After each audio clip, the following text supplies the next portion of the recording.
Dreamland Park was a small amusement park located on Pricetown Road in Ruscombmanor Township, Pennsylvania. The park, which was a short drive from Reading, was operated by Ralph Kreitz, a man who ran many illegal gaming establishments in the 1930s and 40s. The park only featured a band theater, a roller rink, a midget car racetrack, a few rides and picnic groves. Dreamland Park is an entity known to many, primarily for the brutal August 1969 murders of Glenn W. Eckert and Marilyn H. Scheckler. On August 13 of 1969, two teens, Marilyn H. Scheckler, 18, of Westmoreland County and Glenn W. Eckert, 20, of Robesonia, were murdered in the woods surrounding the park by two members of the Pagan motorcycle gang. The couple had driven to a location along Skyline Drive that overlooks Reading, PA during the early morning hours of August 13. It was there that two Pagan gang members entered Eckert's car and forced him to drive to a train station in Leesport. They then abandoned Eckert's car and forced the two into a box truck owned by the motorcycle gang. It was in the truck that the two gang members along with two other gang members took turns raping the girl as they drove around the dark Pricetown roads.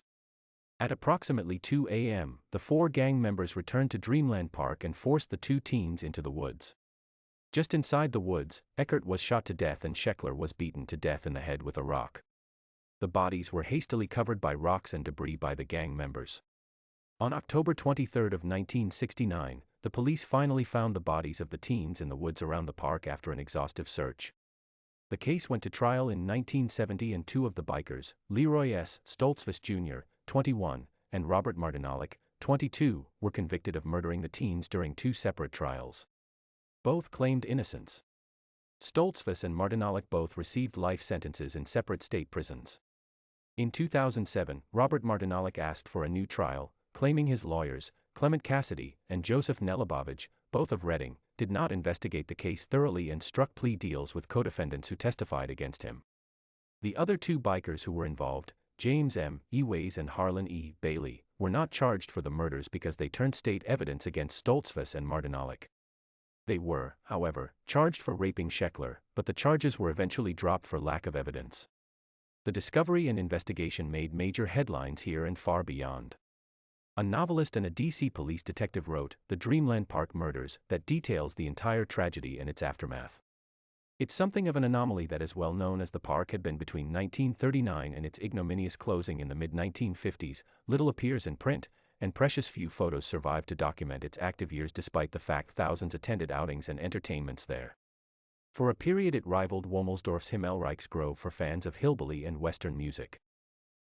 Indications are the park opened on a modest scale in 1939, as on October 21, 1939 it was reported that the Lone Star AC basketball team, formerly the Dreamland Park team, is reorganizing for the coming season.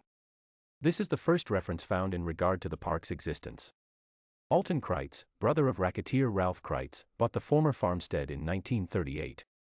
While the two worked together to develop the 17-acre park complex, Ralph chose to remain in the shadows. Ralph's specialty was gaming in the form of pinball machines, punch boards, slot machines, and vending machines. High-stake poker games were not uncommon at the park but never out in the open. In government testimony following the IRS confiscation of the property in 1956 for unpaid taxes, Ralph claimed his brother owned the land but he built the structures and acquired the amusements featured there. The best description of what existed at Dreamland Park was included in an inventory prepared for public sale of the complex. The park has 26 heated buildings, including 5 dwellings, which survive.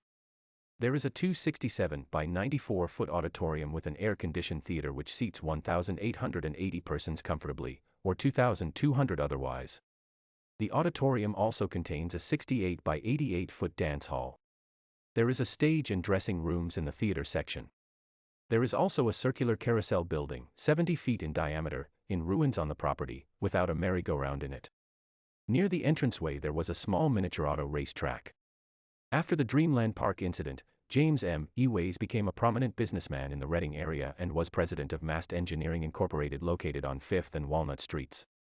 In the early 90s, Eways moved into a former chapel converted into a house located in Warnersville.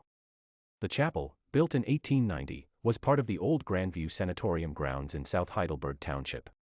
The chapel was the source of local folklore and frequently attracted teenage curiosity seekers. The chapel and a nearby meat locker were rumored to be haunted.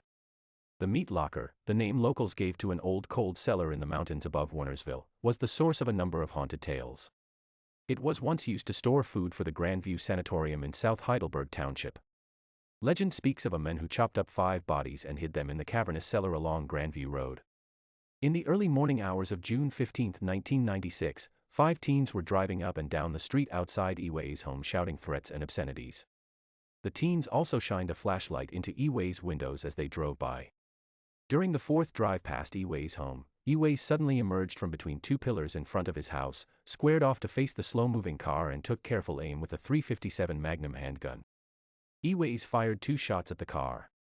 One shot went through the passenger window of the teen's car and hit 17-year-old Michael A. Abate in the head. The teen died about 20 hours later in the hospital. The surviving teens admitted they had been drinking alcohol and smoking marijuana and were harassing Eway's about 2 a.m. after going to Grandview Road to view the old meat locker. Eway's was arrested and charged with 1st and 3rd degree murder, voluntary manslaughter, involuntary manslaughter, aggravated assault, simple assault, and recklessly endangering another person. Eway's lead attorney, the late Emmanuel H. Demetrio, argued the shooting occurred accidentally after Eway's was harassed by the 5 teens. Demetrio successfully argued to have the September 1996 trial moved to Erie County because of the extensive publicity of the case and Eway's association with defendants convicted of the double murder in Dreamland Park in 1969. On October 1, 1996, after 7 hours of deliberations, the Erie County Court jury acquitted Eway's of 1st and 3rd degree murder, voluntary manslaughter, and aggravated assault. He was convicted of involuntary manslaughter and 5 counts of recklessly endangering another person. Eway's was ordered to state prison for 2 to 5 years as a result of the verdict, the maximum sentence for involuntary manslaughter. In addition to the jail sentence, Eway's was ordered to serve 10 years of probation, 2 years each for convictions on 5 counts of recklessly endangering another person. The judge allowed Eway's to remain free on $300,000 bail pending an appeal of his conviction, but Eway's was imprisoned September 3, 1998 when his appeals were exhausted.